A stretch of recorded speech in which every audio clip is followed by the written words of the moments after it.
Dear students, dear supervisors, please let me introduce my 3-month progress. My topic is the surgery of the pelvic organ prolapse and the female stress urinary incontinence.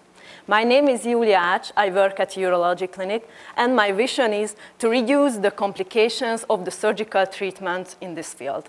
My vision is to formulate recommendations for surgical treatment in the terms of indication, contraindication, and patient selection. I would like to show you my 3 ongoing projects and the 2 projects which we plan to perform in the near future. The first and the second project is about the pelvic organ prolapse, and the third one is about the female stress urinary incontinence. To summarize the essence of my research is very important, and we would like to investigate the balance between the safety and efficacy of the pelvic organ prolapse and female stress urinary incontinence surgeries, because these surgeries are done to improve the patient's quality of life. So it is crucial to do this operation and reduce the complications. My first project is investigating the safety and efficacy of female pelvic organ prolapse surgeries with versus without vaginal implants. 1 in 2 women over the age of 50 experiences a certain extent of organ prolapse. Around 11% of the women have a surgery for POP by the age of 80. And in many cases, an implant surgery is required to treat the disease, and with implants, an excellent anatomical correction can be achieved, but there are some complications. And the increasing number of the complications was the reason why FDA issued several warnings regarding the complications. And several countries completely banned the use of vaginal implants. However, a detailed general exploratory analysis was not performed. Now, there are no clear recommendations when to use or when to avoid the use of vaginal implants. So our aim is to compare the safety and efficacy of female pelvic organ prolapse surgeries with versus without vaginal implants. The clinical question is crucial, whether there are any differences regarding the complications and the efficacy between patients undergoing pelvic organ prolapse surgeries with or without vaginal implants. The population is females undergoing POP vaginal surgeries. The intervention is the surgeries with implants compared to without implants, and the main outcome is the complication, and the second outcome is the efficacy, which we mean anatomical success. The clinical implication is highlighting the true worth of pelvic organ prolapse surgeries with vaginal implants. Our hypothesis is pelvic organ prolapse surgeries with vaginal implants are more effective procedures having acceptable complication rates compared to surgeries without vaginal implants. We did the systematic search, and we used the population and the intervention, the comparison group in the search key. We found approximately 20,000 articles, and finally 77 articles were eligible. Now we are working on the data extraction and the risk of bias assessment part, and we would like to finish in this year. My second project is investigating risk factors associated with complications of female pelvic organ prolapse vaginal surgeries. The background is very similar to my first project, but here we would like to find several risk factors which impact the complications. Our aim is to identify causes and prognostic factors predisposing to complications of vaginal pelvic organ prolapse surgeries. The clinical question is, what are the risk factors which can predict complications associated with female pelvic organ prolapse vaginal surgeries with and without implants? The population is females undergoing POP vaginal surgeries with or without implants. We would like to find the risk factors, and the outcome is also the complications. Our clinical implication is decrease the complication rates and increase the safety of pelvic organ prolapse surgeries by perioperatively assessing the potential risk factors.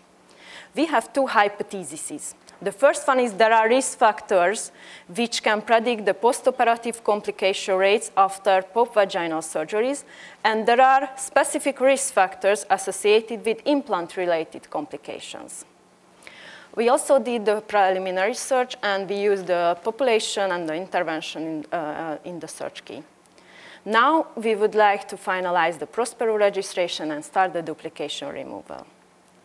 My third project is investigating risk factors associated with complications of female stress urinary incontinence surgeries.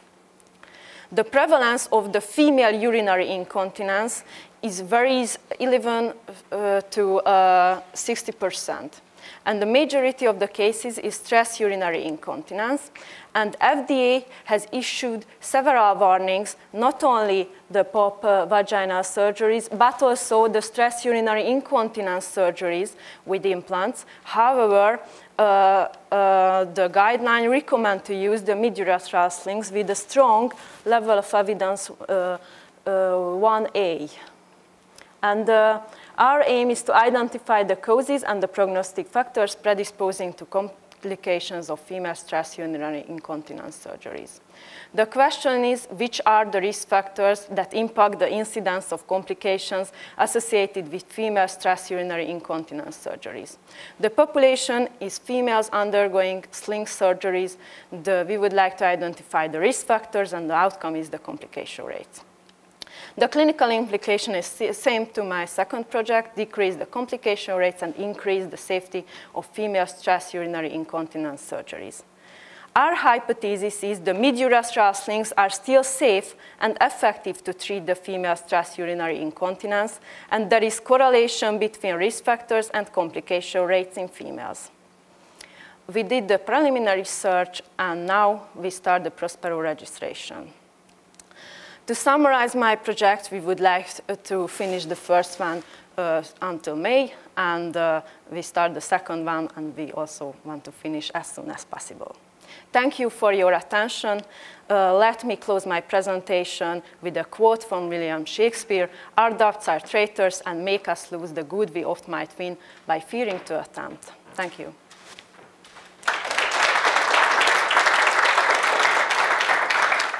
I am Benjamin Skribek.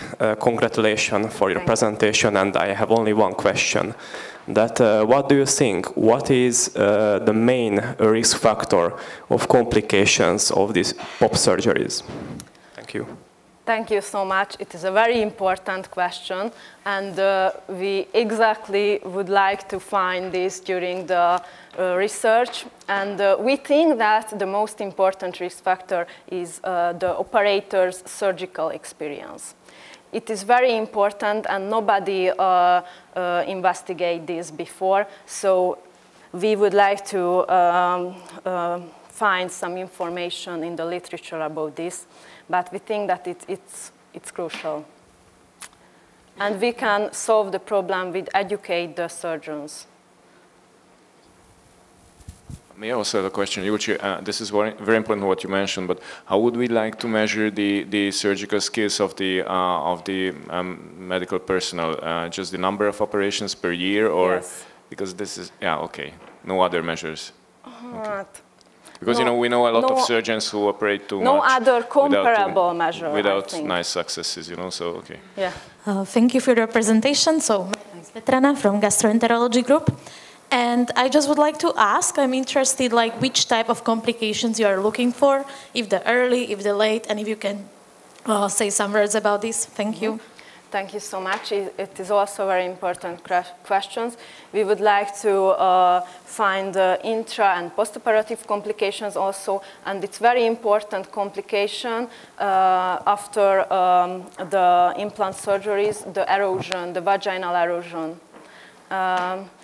And I think all articles contain information about this. So the vaginal erosion and there are some general complications like blood loss and everything, but the most important one is the vaginal erosion, I think. If there is not, I'm just wondering back to the first question and regarding the surgical skills. So what do you think? So there is, for major surgeries, there is a rule that probably annually 15 of these procedures has to be performed to become an expert. So what do you think? So this is not as a major surgery. What would you think, how many procedures should be done to become an expert. Mm-hmm. It's different, and we work on to find a standard number of the operation. And after the second meta-analysis, I will be able to answer this question maybe. Now, with the operating in 2 or 3 or more implant surgeries per week by one operator. So we're operating a high volume of these surgeries. And in the literature, no. So just back to Professor Raj, so that I think this is the key message, so that you know that, because if you get back to the results and you have a look on the American data, so there are the surgeons, so approximately in the United States, more than half of these procedures are performed by those who do 1 or 2 annually. Yes. So this is a guarantee for unsuccess, I think. So, yeah, and I think also with the experience of the surgeons is also important by every success of the surgery that we make a good indication for the surgery. Yes. And only an expert can make a good indication, because there are a high, broad spectrum of diagnosis which can lead to such type of operation.